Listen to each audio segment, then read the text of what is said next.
Premier ministre Azoua Pierrot Louara a cotisé chroniqueur na primature. A comme journaliste payé par la primature. Tant Premier ministre Akena Katia Katanga Kuna. Même que Bazui Pierrot Louara a vendu un avion la quitte Nesika batu où ya classe ya minene bavandaka.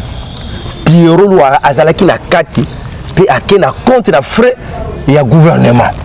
Quelqu'un qui injurie le président de la République qui est payé par le gouvernement, Nanzela ya Sama Lukonde, le premier ministre, et Sama a sepelakane na makambo oyo Louara Lobaka.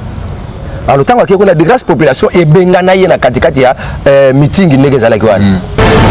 Et pour ozo senga pardon pas nani. Ozo senga Kabila limbisa biso. Kabila oyo akunda batu libulu moko 1000 personnes.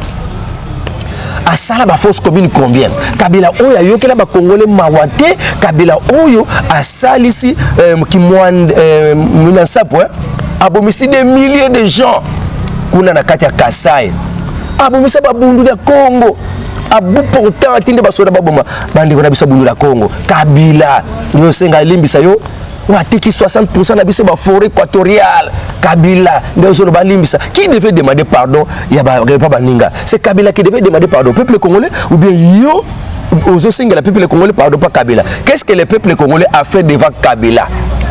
Qui a commis la faute? C'est Kabila qui a commis la faute au peuple congolais ou aux lobake non? Kabila limbisa biso nanani. Kabila des fois singa pardon pas peuple congolais ou ya bomi ba société nyonso ya Congo. Bana Kabila limbisa biso. Yemo ko zolobe mais tant zolobe ole le baka Kabila limbisa ngai. Mais azoloba Kabila limbisa biso. Ozoloba na kombo nani? Na bino tout. Bozoloba nani? Ozoloba la nani? Oboyoka la nani ke kede loba makamo na tinda kiyo. Bo loba ke limbisa biso. Ozaka ka yo moko. Fala loba ke limbisa ngai. Boti na bandeko tuwa mesana kulanda magazine yoka baza toza déjà awa na mwana manyanga to kusane décryptage d'actualité politique oza toujours koleka kati mboka na biso République démocratique du Congo na osenga toujours na Rose Kamanda fona caméra mon invité na nga mokola lelo mwana mboka mbote Mbote le grand journaliste John Kamande Mbote na elongo pe ba mbote na pesi pa ya ba internet nyonso ba landa biso na ngonga oyo na pesi bino pe Mbote ozolanda mwana manyanga le communicateur ne Congo de l'IDPS vraiment na sepeli ndeke bokoti na kati ya mission na biso na kati ya Yokabas vous allez discuter de autos beta ba actualité du jour.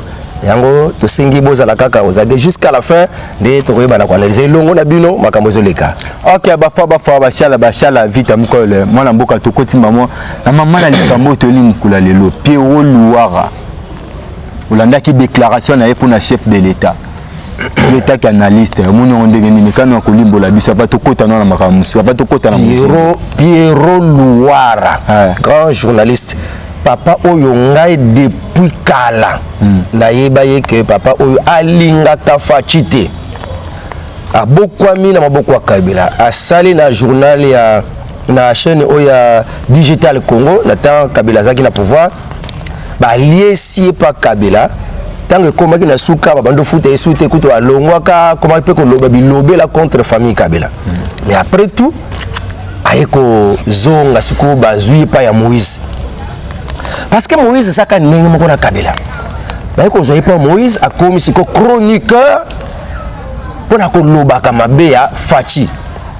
Seri moko ba salaire na bango bi ndenge ni journaliste na biso bosembe a dévoiler bango que ça na ba journaliste moko ba zuba mbongo et pas ya Katumbi pona ba kenda na ba chaîne de télévision ba lobaka mabe ya président na biso Fachi Beton. Donc bako inventer ba histoire bako diffamer président bako sala nyonso afika ba longole popularité batu ba yinaye batu ba longwa bo moto na ba longola bo moto na ye depuis kala bo sembe a révéler yango et continuer to bi même président wa kena poto combien de chaînes ba inventer histoire ba c'est l'opération Motemba akufi ba chaîne wana bango nyonso baza ebele ba chaîne pe na ba individu ba journaliste ba chroniqueur o baza engagé et pas ya Katumbi pona ba koloba kaka mabe ya Fachi Beton koloba kaka mabe ya président de la République afin que ba yinisaye ba pesa image mabe na kati ya monde mobimba. série moko premier ministre asalisaka déjeuner des presse ole abengisa ba communicateur ya de presse abengisaka ba communicateur oyo ba yinaka faci balobaka mabe ya faci et Pierrot Louara était du nombre baso mbongo $1000 na kata journée wana ba musu $700. Donc yé azalaka déjà mutu moko azalaka kaka journaliste chroniqueur qui s'oppose à Faci d'une manière farouche et puis donc diabolique. Alors pour la colonne d'histoire ya papa wana biso to condamna que premier ministre ko sala bongo te ayokate premier ministre azwa Pierrot Louara a kotisa chroniqueur na primature a comme journaliste payé par la primature tant premier ministre akena kati ya katanga kuna même que bazui Pierrot Louara avant de prendre avion la quitte nesika batu ou ya classe ya minene bavandaka Pierrot Louara azalaki na kati pe akena compte na frais ya gouvernement. Quelqu'un qui injurie le président de la République qui est payé par le gouvernement Nanzela ya Sama Lukonde le premier ministre et Sama asepelaka na makambo oyo Louara lobaka. Alors tant que on a de grâce population et bengana ye na katikati ya meeting ndenge zalaki wana. Ba bengani. Après ce qui quelque part ka ba jour oyo toyoka kana mukola lobby que non Pierrot Louara a lobby makambo. Tika oba yoka kina noté bazuka longa na ndambo na tangela bango mpe moi détail quelques 3 makambo. Mais kana otanga makambo ni alobaki mwana mboka. Ya liboso a lobby Kabila. To bengana kiyo pona koya kozwa kaka président Félix Oyazake azo dépensé plus de $500 millions ko sakanela ngo kaka boye ndenge azoko kako différencier mbongo ya l'état na mbongo ya ye moko te mutu azokende plus de 200 voyages à sali na 3 ans chaque voyage est à $250 000. Est-ce que mutu aboye ose bateke biso tolongola kaka Kabila pona toya kozwa kaka mutu oyo abebisaka mbongo ya l'état kaka pamba boye abebisaka plus de $500 millions ko sakane lango kaka boye abi Kabila to bengana yo kaka pona toya kozwa Félix pa teki mboka epa ba Rwanda pa ba Uganda Kabila ce que ça pona bongo ke biso to bengana yo po toya kozwa Félix wa teki mboka pa ba Rwanda pa ba Uganda bo lelo or na biso ba komi ko raffiner yango na Rwanda wana Kabila limbisa biso ye moko azolobe mais tant azolobe ole ba Kabila limbisa ngai mais azoloba Kabila limbisa biso ozoloba na kombo nani na bino tuti bozoloba nani ozolobela nani oboyoka laki nani ngekede loba makambo na atindaki yo boloba ke limbisa biso ozaka ka yo moko fala loba ke limbisa ngai esuki te azoloba ke président Félix Kabila yo penza to bengana yo pona kaka tozwa Félix o asokoli poto nyonso azuba frapper nyonso poto alokoti bango aye na bango na Congo ati bango na gouvernement ati bango na cabinet na ye bazo voama bakomi ba ferise bakomi ko futela bakomi ko tonga banda kwa minene tanke ba tout mususu population congolaise ça pauvre ce qui ça pona bongo vraiment Kabila to benga na yo pona tia ko zo mutu aboye Kabila limbisa biso tala makambo yo esilité azoloba Kabila to longola yo pour la carte ya Félix akoya ko exposer liboso na bato ba posa ni nzoto ya basi Kabila soki za bongo to bengana yo pote ya Félix oya yaka liboso na bato aye ko exposer ba posa nzoto ya basi na ye o bengaka Félix vient exposer ses envies libidinales exagérées sa libido sur la place publique libido wana eza lokola ba posa nzoto ba posa nzoto wana yango nde libido donc président Félix aye ko lakisa ba libido na ye ba posa nzoto na ye posa basi na ye na misa batu président Félix na armée na yo na ba militaire na yo liboso na ba militaire ko ba kata ka ba souté ya mama na yo Marthe jusque là président Félix usa ndumba infidélité na yo usa ko exposer na miso batu. Est-ce que journaliste lokola Pierrot Louara attaque au lingo critiquer les actions du chef de l'État? Mais jusqu'à ce niveau, okokoma jusqu'à niveau te que olobake bakata basute ya mama ya Félix Tshisekedi liboso soki na ba militaire ça devient exagéré et pour ozosenga pardon pa nani ozosenga o Kabila limbisa biso Kabila oyo akunda batu libulu moko 1000 personnes asala ba force commune combien Kabila oyo ayokela ba congolais mawate Kabila oyo asalisi kimwana sapo abomisi des milliers de gens kuna na kati ya Kasai abomisa ba bundu ya Congo abu pourtant atinde basoda baboma bandi kona biso bundu la Congo Kabila yo senga limbisa yo watiki 60% na biso ba forêt équatoriale Kabila ndezo ba limbisa qui devait demander pardon ya ba pas baninga c'est Kabila qui devait demander pardon au peuple congolais ou bien yo aux senga le peuple congolais pardon pas Kabila qu'est-ce que le peuple congolais a fait devant Kabila qui a commis la faute c'est Kabila qui a commis la faute au peuple congolais ou aux loba non Kabila limbisa biso nani Kabila des fois senga pardon pas peuple congolais ou ya bomi ba société nyonso ya Congo aboma on a traîné biso na kala ba minéraux ou Lubumbashi quand journaliste et leki na fleuve et le Lomami et yeti kisasa batie na kati ya train et keti matadi mbongo nyonso on a traîné biso zozwa Katumbi aye a kati nzela wana asali nzela penza tekenda kati Zambie Afrique du Sud. Donc à Kati Kotoyo, il y a fourni nzela Zambie pour la fournir on a trait à Zambie, pour fournir on a trait à Afrique du Sud, bango ba compagnie na bango komi bango belepo ba mituka ezuta na kati ya mboka na biso Congo pour na kokenda na ba gris na ba minerai pardon na ba minerai ti na Afrique du Sud. Donc misala efungwami na ba Zambie na ba nzela nyonso ti na Afrique du Sud ya biso ekufi. Ça c'est ça bato ba yena Kabila.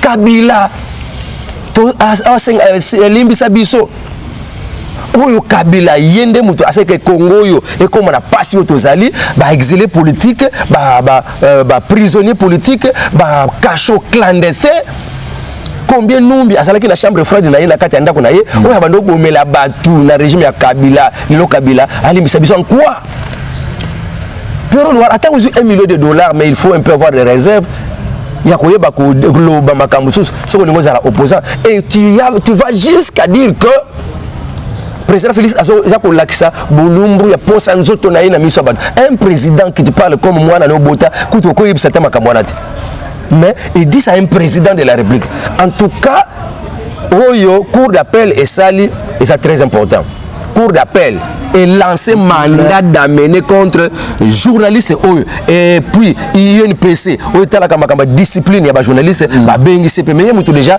kuto tango asalaki makambo na vidéo wana azaki jana katanga tango ba yoko la sape déjà na katanga mon corps to ba kitaki kuna kaka ndesika kendeki makambo ye azalaki kaka kuna pe ba zalaki makabala na bango salamaki kuna nde asaleli vidéo kuna abina 18 ans ya Joseph Kabila mboke kufa kité to bino nde boyo kokota boyo ko lobaki mboke kufa ngo depuis kala na mboke kufa depuis kala bino boye bozo yiba ba richesse bozo collaborer na ba Rwandais bozo somba ba bloc à cher ba montre cher ba bloc à cher mais bozo ba mboke kufa na ngo kala to ebité pourquoi le bima lo ba bongo likano ko limbo la bana mboka ana li bomma na mutuna ye Louara Pierrot vraiment mutu akoloba ke non mboka yiko kufa na terre Félix na terre Kabila ezalaki bien en tout cas veuillez m'excuser pour le terme mais c'est la folie mutu po bandolo bandolo c'est la folie mboka mbezaki na carte d'identité on ne sait pas qui est congolais qui n'est pas congolais carte d'identité zalaka recensement ezalaka et pour zolo bakeno mboka na terre Kabila ezalaki bien oh ezalaki mabele ya biso moko ba congolais batiki pa ba chinois bateki pa ba libanais bateki na bamboka mususu ba forêt na biso 60% forêt etekama mabele na biso ya Congo etekama bile pe bo eteka mboka pa ba wandi biso toteki kutu te toteki biso nde tozo récupérer yende audio na ye ezali kasi na audio na ye ya lobi ke Félix ayi koteka mboka pa ba Rwandais na ça est-ce que c'est Félix qui a vendu le pays? Na maintenant histoire na taille Kabila le père. Donc Kabila le père azoya la kata mboka Congo pour ko benga na Mobutu. Asala contrat ba benga contrat de l'Émirat qui tango a réussir à couper ça ba Rwandais parti ndambo ya est nyonso wana apesa ngo pa ba Rwandais koma ya Rwanda. Rwanda pesa ki renfort ba militaire ba ikolonga pe ba tie président Mobutu ba longoli président Mobutu Kabila le père à côté na pouvoir mais Kabila le père aboya ki kolanda ba contrat alliance on a boy ko salango Kabila le père ba ndolo baka ke on ne peut pas trahir la nation je ne peux pas trahir à cause ya contrat wana yango wana tango alobaki je ne peux pas trahir aboyi kolanda contrat wana. C'est pourquoi babundisaka ye batie ba groupe armé belé. Or le pays était déjà vendu ba multinational ba kota kuna ba groupe armé kota kuna côté wana. Donc moko la biso ezala ko na contrat wana ngote ese wana ba chinois bazwa ba étendu mutako kota kuna te. Même la katanga côté Fungurume ezala ba étendu mususu ke kuna mutako kate avant kota faut zana or ya Kabila. Par contre, à place de chinois réservé comme État dans un État. Donc, c'est comme bongo, taxi la bango, congolais, groupe armé.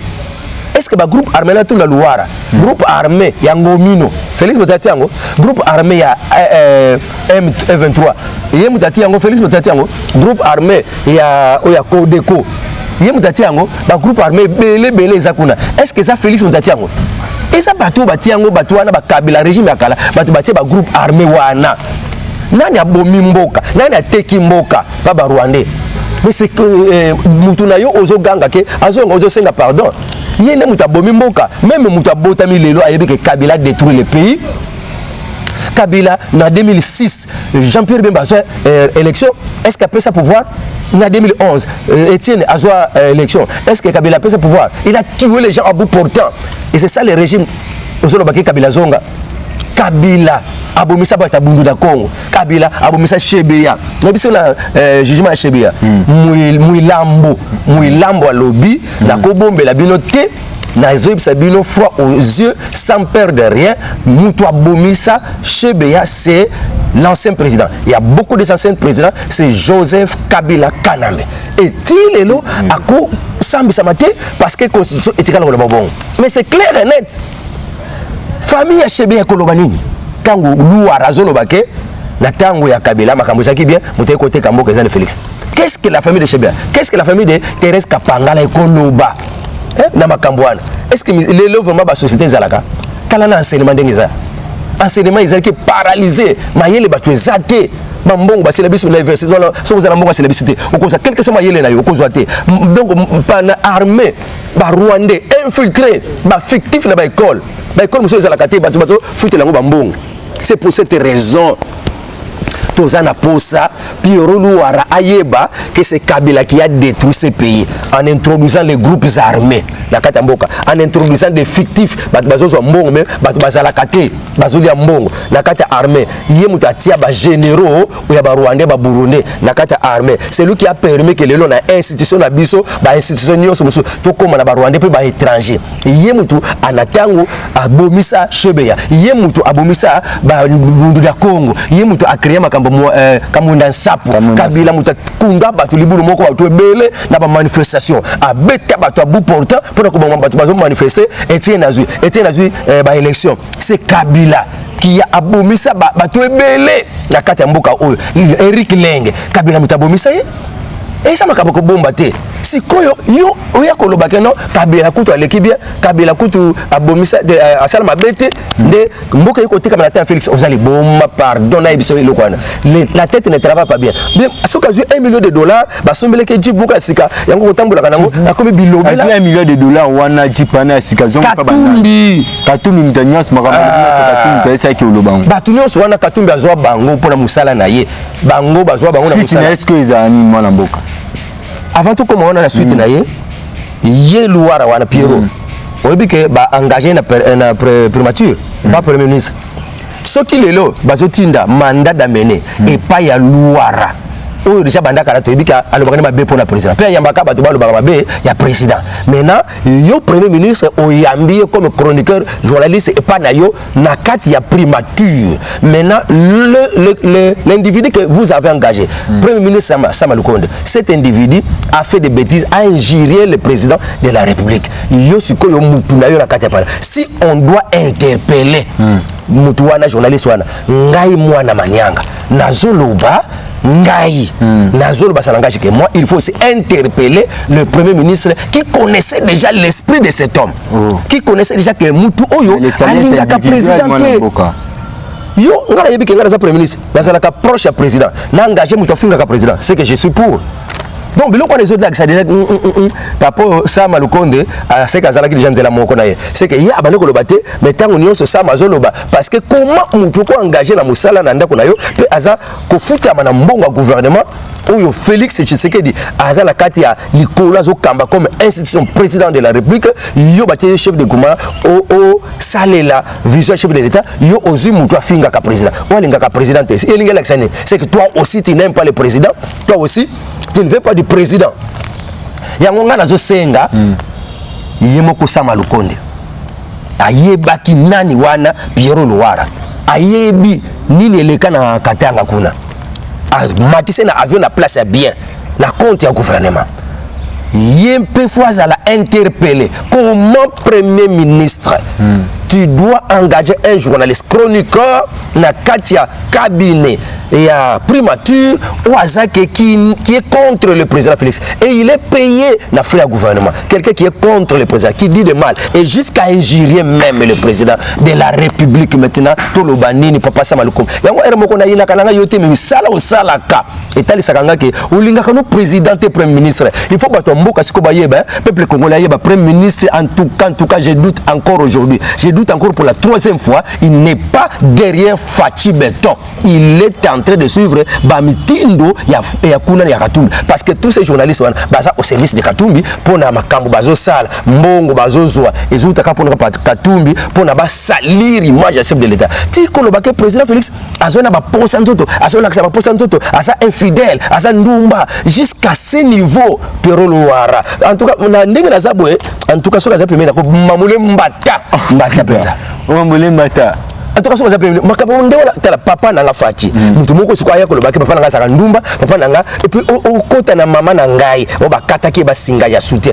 pas jusqu'à là pas jusqu'à en tout cas na au koti na nga la finga yeme eza nature na ngate mais soka za ki peme en tout cas nga papule mbata Pierrot wa siko zali na papule mbata molimo na kombo na yesu siko zali en tout cas zota 45 shit na mbata na mboka tomoni babengisi Pierrot Luara tomoni Katumbi aza na sima na ye yo ucholo basusu premier ministre pas za na sima na ye ne tozoka suba bato Kabila za na sima na ye est-ce que mwana mboka roya ko se présenter to te limbo ya no bana mboka na ebike asa ko kima ndeka zawana baluka kielo baluka tanda ko ne babuka mais baluki azate asa déjà ko kima mais après ce fuiti que kuna asala ki vidéo wana na Lubumbashi pe azane kaka kuna donc to ko tinda bato ya Lubumbashi ba combattant bo fouiller sika nyonso Pierrot Luara zali fouiller bêcher ne laisser nulle place où la main ne passe fouiller et sika boko zoa Pierrot Luara bo kangaye bo memaye à qui le droit na la police té bo memaye na bazuzi ya minene bo memaye no et pas ya Chiwewe commandant ya garde républicaine sokazana nukuna na Lubumbashi boke kotika yepa na ye ako s'en charger na ye pona ko yane na kisasawa to sala posa ya komona Pierrot Luara en tout cas pona ko loba kombo ya mama na ngai ko sangisa mama na ngai Marthe na makambo wana Pierrot Luara ako risquer na posa na pemena en tout cas mbata kaka na wabongisela ye en tout cas faut mbata na ko kanda na ngai silana pona sana méchant na ye makasi donc derrière Pierrot Luara derrière makambo nyonso et lokola bazana échec ya makambo ya ba un tribal elekaki kuna bazana échec amo déjà ka mikolo donc allez to beta susu moi et l'homme susu ba beti siko ya Pierrot Luara ndinga zo finga président Félix ti ba koti na busoto alors debi na biso déjà ba baza sima Kabila za sima Katumbi azana sima pe ba gouverneur mususu bazaki na sima un tribal gouverneur Mouyej, gouverneur Zoé Kabila, gouverneur Kiabula, gouverneur Moussousouana, Zoé Kiabula, Katumbi. Donc, bazal on a 4 gouverneurs Mouyej. Si tout la province wana nyo sa Katanga. Na ibisi papa président, pe ba Moussoussou bile basali ka proposition. La province wana bati yango état de siège. Ceux qui tote kaka au Katanga, Olomami, Lualaba, Katanganika, état de siège. Ce qui m'a lobby, on a été déchet, on a collé biso bonate. Quand on est solo banca, tant qu'on s'obéit ma bakangio. Yango to lingi, la province wana écoute en état de siège à l'urgence. Pour la toza la bien, ko kanga ba tionio so wana. Papa président, pour na toza la kimia. Makambo wana to kanga tu e ya souté. Sono bakobota ka makambo. État d'urgence dans les 4 provinces. C'est ça que moi na manianga demande. le grand communicateur ne Congo nazo senga biloko wana parce que otala bato bazana sesa biloko wana non pona ko kanga bango minoko il faut ko tiaka état d'urgence la kata ba province wana pona kanga bango no faut te mwana mboka toke ne pesa techement que le cité l'émission na biso tout monde a les 6 ba lobi opesi mbo mbo boy les 6 Basango donc ils ont ensemble bloc patriotique voilà bloc patriotique les 6 ne bon bloc patriotique ba lobby les 6 ba kokende sitting na palais du peuple parce que bango ba boyi la bango misala les autres la makati na palais du peuple où il y a qu'on réviser qu'on ça la réforme ya loi électorale loi électorale oyo papa lo kondo atikala ko sala pe ba yeko pesa musala wana et pas ya ba G13 groupe ya ba parlementaire groupe ya ba député ba sangani na ba société civile pe ba koyeko laka lo lenge nini makambo élection ko tambola et ça les kamalamu mais bango ba boy oh non il faut to kende ka mupanzi to ke lobela makambo ngo to yokana to sala consensus bongo to ya consensus ele kaka kuna libanda te makambo lo électoral batale la kango na kati assemblée nationale siko libanda bozolo ka to kende to ke sala nini libanda ngo za la constitution wapi e komama te o to kende ka libanda to solo lango alors ko la bino boy lokola bato ba boy na bango ba lobi ba kokota so assemblée nationale to lokola bato SCC allez e ba sangani siko la bloc patriotique na bango na onga na zobenga bloc des étrangers basangani pour passer la sitting balo bakabiso to boy to lingi dialogue to lingi consensus ne ebomba meli bazo cacher lo komo kwana bazana posa ko kende élection te bazana posa 1 + 4 ndenge zaki na 2006 bazana posa bakabula pouvoir pona bango ekende bobo ba yebi déjà que soto kana 2023 élection fatia kozwa pe bango bakotika na kokota so la pouvoir te yango ko banga na bango ba okende le 6 pona ko telemela makambo zo sala assemblée nationale ndenge bazo sala ba loi nzoka kuna pe na loi électorale wana nsingi pe avandite alors na ba mandement on nyose salami oh to bongisa awa nsinga lobi to bongisa non enoko moko to bakisa to oya ko postuler la présidence azala tatane congolais mama ne enoko na pe ba le milango makasi mwana mboka bato bile ba sepela kinango mais bato a pro katumbi Delice Sanga ba Claude Lubaya na bato na ye kaka wana balobi non wana eza makambo hors loi électorale eza makambo constitutionnel nsinga lobi non loi électorale est alisaka mutu qualité nini mutu fazalela pour postuler député avant postuler à cause de la qualité nini mutu avant postuler la présidence à cause de la qualité nini donc loi électorale est co déterminé pe le lenge ya mutu alinga kota na présidence alors la loi électorale a occupé ko pesa le lenge ya mutu alors loi électorale est le que le lenge président ce que lingo kota na présidence faut la mutu za la tata ya congolais mama pe ya congolaise et ça dit débat mais bato bele ba soutenir yango loi wana ezala maboko ya PAJ service ya PAJ commission ya PAJ ezakuna nde ba yebisi nsingi pour le landela makambo wana kotisa yango biso tokoyaka kapona to adopter soki basi siko bongisa ngo na PAJ bakoya plénière mobeko bolobi nini eleki mobeko oyo pona président azala le père de bomoni nini eleki soki déjà majorité balobi ekoleka et tous assis tous soutenir nsingi pour nous vous basango pe bakoti makambo sundenge ni bango batika kya basango baza bambrière obi basango ne bazaka na école catholique na mboko ya Congo eza ba catholique belé c'est quoi baza école catholique mais eza conventionnel l'état futaka ba professeur wana na ba enseignant wana alors bango baza ka ba école belé o ezalaka te mais ba pesa l'état o école ezalaka bako pesa peut-être 30 écoles et ça la calangote ce que par école et peut-être les gens à 100 enseignants ça va plus 30 écoles combien de enseignants ba futa makakuna o bazwa mbongo chaque temps minerval par mois na bazolo la $50 et ce qui n'est pas bon $50 et ce qui n'est pas bon ce que président Félix Soukaya le bec non gratuité est-ce que ba ko sepela na ye so ba le bec non to luka to bongisa non ba école et ça combien babandi ko kanga ba école oyo ezate bakati yango est-ce que amongo ko zala esengo yango mona kambongo azabela ki pelekese ti église on a te ya Yesu on a te Félix aza mutu mabe Félix to luka kaka Moïse mususu ya Félix aza Moïse bien te nzoka makambo ndeka zolo babongo ye abomba mina mbongo ezokota sute tio na ye bakanga ki dokola bakangi tio na ye esika bikelaka eza sute kanda na Félix pour y ba mango ba bazala ki côté les catholique puis nani Rossi Mukende muta catholique Thérèse Kapangala muta catholique pour na ba longola kabila batambola ki ba kabila ba beta masasi batola bakufa bato catholique lelo mona kasangwa ki nekota la famille Kapangala lelo mona kasangwa ki nekota la famille Rossi Mukende lelo balinga ba mema subato na bala ba ke tambola po ba musu bakufa en tout cas so na zaki na kata catholique na linga kende te na lo ba chole yo bokende bino moko bakende bango moko ba protester pour kendete tant balia kambongo na bango moko ba soka mbongo chaque élève $50 ya bango moko ba pesa bino te ba tambola mito ka bango ba pesa bino nini bino bo pesa ka bango ale bo tambola balabala nde bino bo ko fande bino ba kende bango moko na bino ko banko bima est to bino pe banko bima ba banko zo ba mbongo biso to bango bo tambola bo pesa bino biso ide peste to bano zo iloko te to bano tambola pona ko bikisa mboka bango pe ba tambola po bikisa mboka secret na bango ye bantango Félix aye po tu bano luka to bikisa mboka te siko opposant aye fato za la mulongo na moko na bango mais ye moi e bandele bien allez ba couple tango simba kité allez président alinga tia kaka kimia ye akanda mbala moko baluki le président Fachi donc makamune alingaki président Fachi asala ki moyibi na ye o alingaki président Fachi akota na ki moyibi wana ye aboyi yango bango lamuka na ye seniko na ba protestant na batwa oyo Katumbi basali bloc patriotique mais ce côté les bango nyos ce sont des étrangers Katumbi étranger Moutoua Martin Fayulu étranger Ambongo asala comme ta Congo étranger ozo kamba batwa seniko kuna étranger siko bloc wana nyonso bloc ya ba étranger Kabila Moutoua FCC étranger siko bosangisa batwa wana nyonso ba bengi bango ba bloc patriotique nzoka baza ba patriotique ba bloc diabolique wana bloc des étrangers et sangani pona ebundisa biso bloc de ba congolais talana makambo le bloc là-bas de Katumbi, le bloc de Fayulu, le bloc de Kabila, le bloc n'est pas c'est un bloc des étrangers. Bible Moutalobi na Deutéronome 17, 14 et 15. Ceux qui bozo kende sika boko kende tango boko koma la mboka. So boli bopo na mukonzi bopo na oaza ndeko na bino. Boluka moko na kati na bino bozo mupaya te. Wana bino mutazola bobongo. Biso tokota na malédiction la Congo bando tozo Kabila. Ba mindele ba yele biso Kabila. Mupaya. Tokota na malédiction. Ayele biso passe au Pierrot Louara. Ouais, Kabila n'est bien.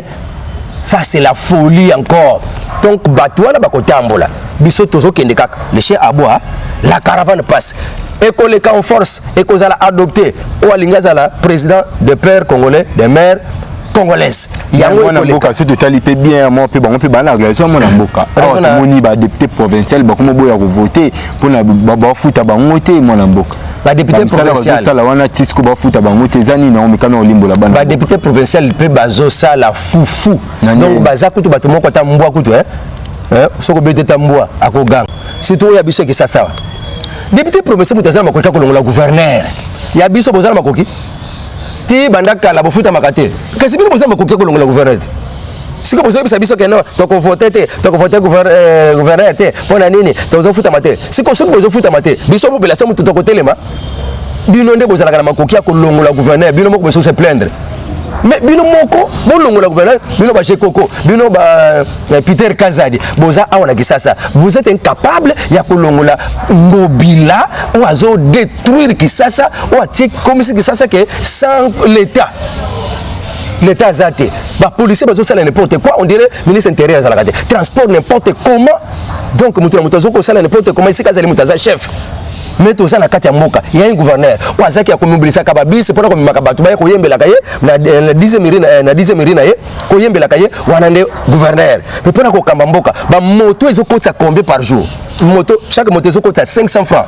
Combien de motos dans la carte Congo et nous avons qui inventaire que par jour et un bon moto pambe coûte plus de $400,000 mon moto pambe par jour bon mituka bon biloko monsieur ba boutique combien ngobela zozoa nzela nini zobongama nzela kimbanseke détruite mais otozana nani wana mwana lemba azako na mutakimbanseke wele malemba muzaka mutakimbanseke eza mutachango mamona za kuna tatona za kuna tatano oyo wana lemba kuna ayakende ko pusile ngokuna bosaka na kabatu bwanini batachango ko pesa 2000 francs ayepe ko yembela ngobila awa po ba député nyonso ngobila zo bango ba association na bango ekota na ngobila ba ministre nyonso provinciaux bazala ba association bazala ba membre na bango ba kotsa bango pa ngobila nde ba kotondisa awa bazana kata poche ngobila bazana loko ko sala te et d'ailleurs ngobila kuta za kutuna candidat na ye gouverneur akota la Chekoko te ya za candidat na ye ba gouverneur ba député provinciaux bazala poche na ye tango yebisa mbo voter oyo nana koloba okomona kaka muta ngobila Chekoko te mona kaka mutu musa bimi kuna oyo za candidat gouverneur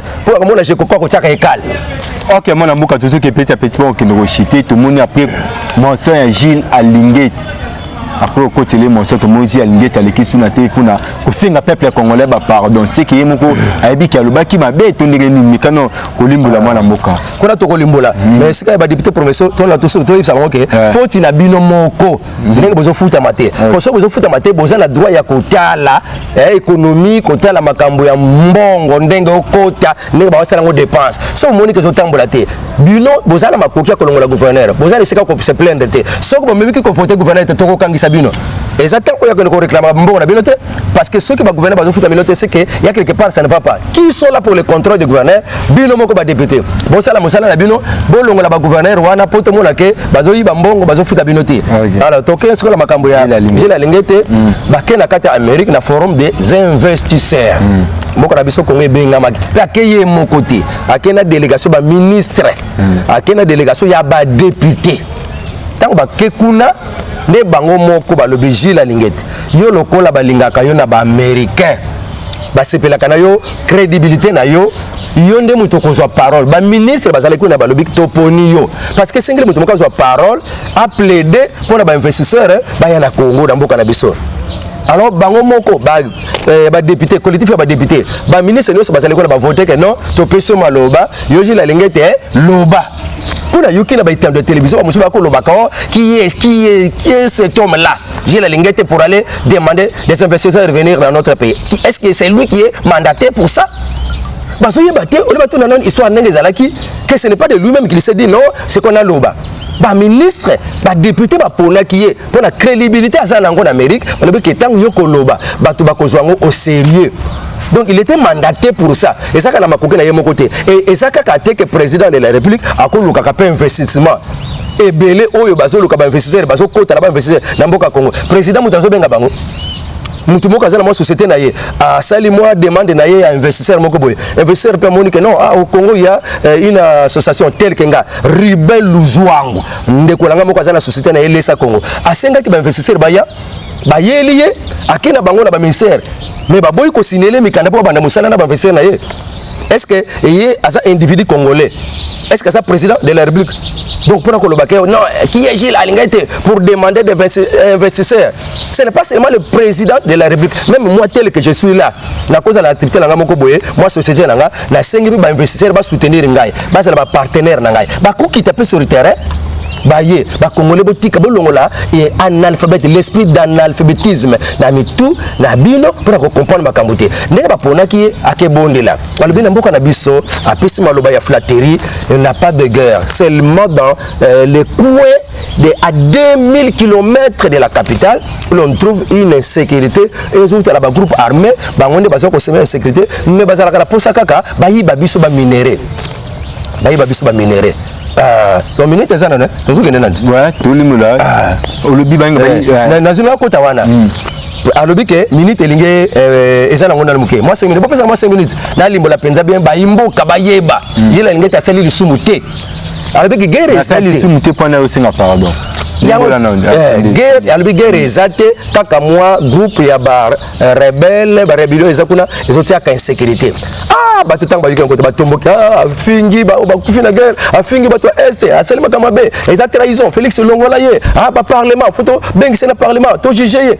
donc ba congolais ba yinaka papa wana ninga sala ka musala nzoka bazana ba ennemi belé des jours la kaka pendela mona que nous ba ennemi belé ba tomboki ya lobi ka mboka na biso manipulation ngana lobi libongo te pe bazana kata idée na ngate objectif na ngate alabi ça va et loko kana ko sala pona casser bango tikasi ko na senga pardon pona ko casser bango et ça ngo rarité la seule rarité mais pona ko éviter pona ko casser bango pona ko éviter parce que ayebi ba congolais ndenge bazalaka que ceux qui va continuer na lire wana ba ko créer cette situation et comme ils sont tous à la soulèvement pona yoka que déjà la Kivu ba comme yo association des jeunes ba ko la marche association des jeunes ba ko la ville morte pona maloba ya Gilles Lingeta lobino na lina za la libako pona ba congolais te alors ceux qui n'avaient que ça qui bateau na akena itandoka lobi pardonnez-moi je n'avais pas l'intention ya ko ça mais c'était les manipulateurs ba membi dans le rythme wana mais pardonnez-moi vraiment, si je vous ai vexé quelque part, veuillez m'excuser. J'avais seulement l'intention de investisseur parce que dans Mali, groupe armé bazali, Soudan, groupe armé izali, na Nigeria,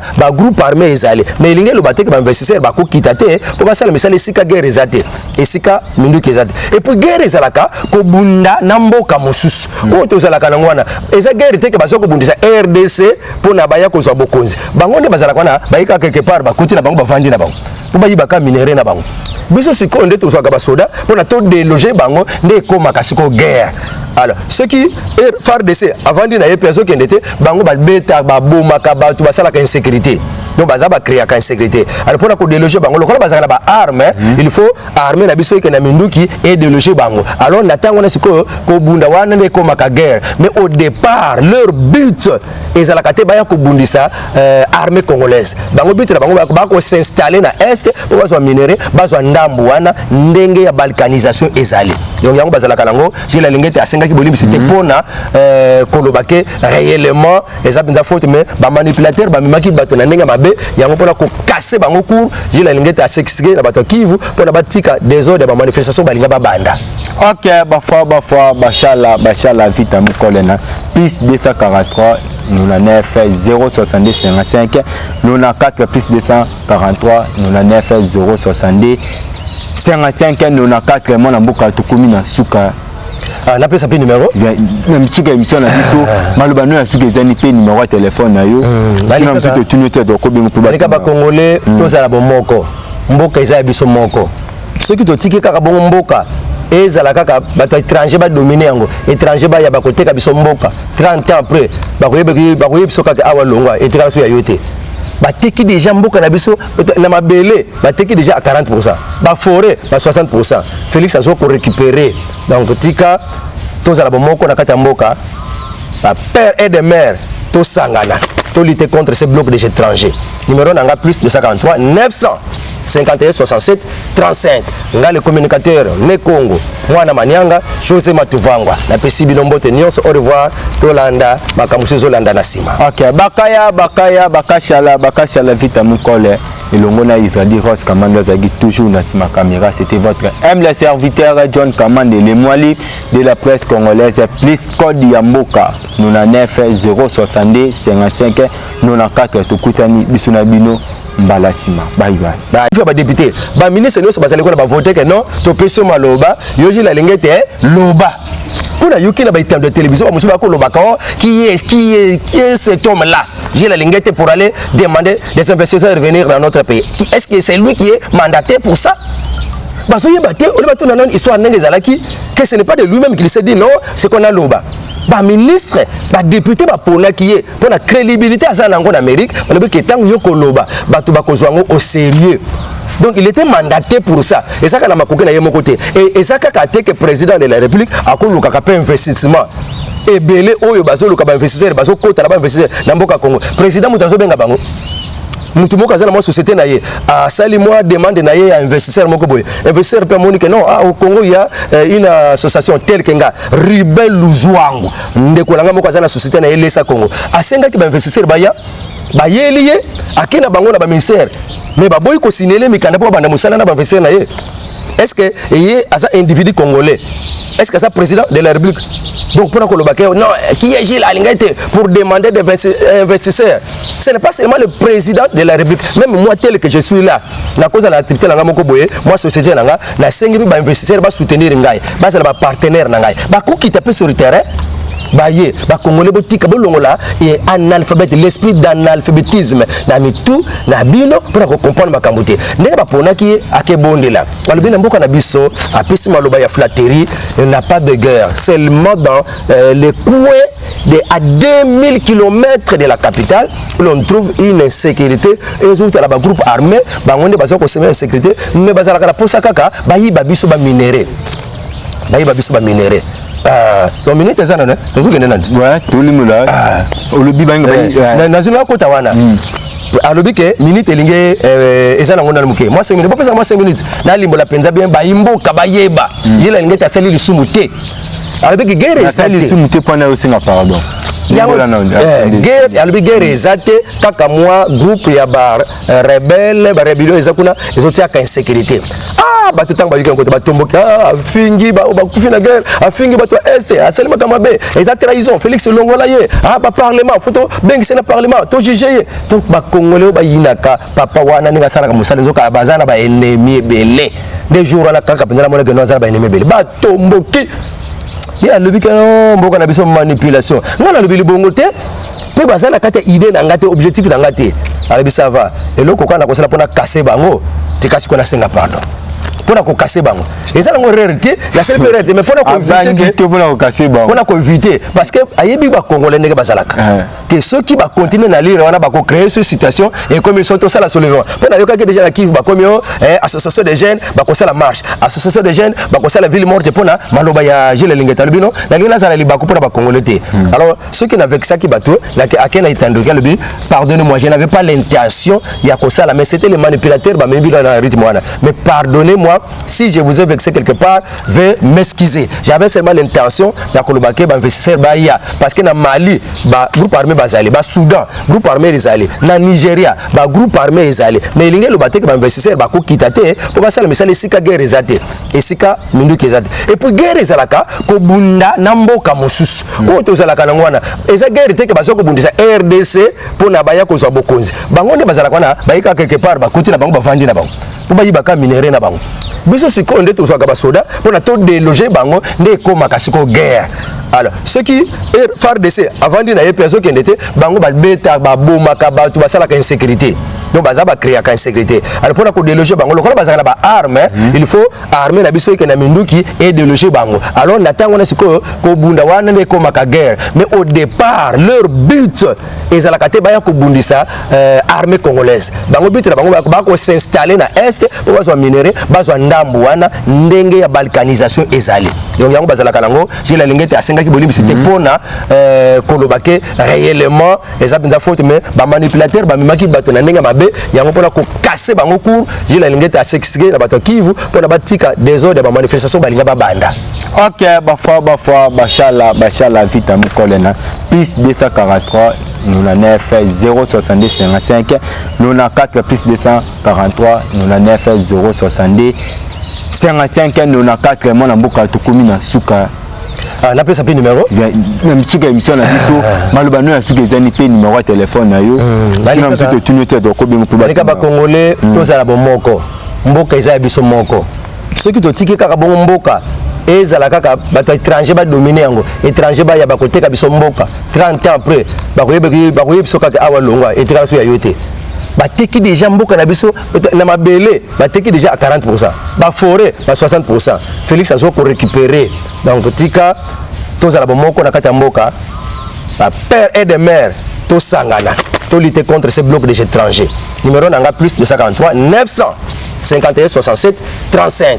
Nga le communicateur ne Congo mwana manyanga José Matuvangwa na pesi bilombote nyonso au revoir tolanda makamuso zolanda na sima. OK, bakashala vita mukole elongo na Israël Ross Kamanda zagi toujours na sima caméra. C'était votre humble serviteur John Kamande le Mwali de la presse congolaise plus code ya mboka 99 062 55 94 tukutani bisuna bino mbala sima. Bye bye.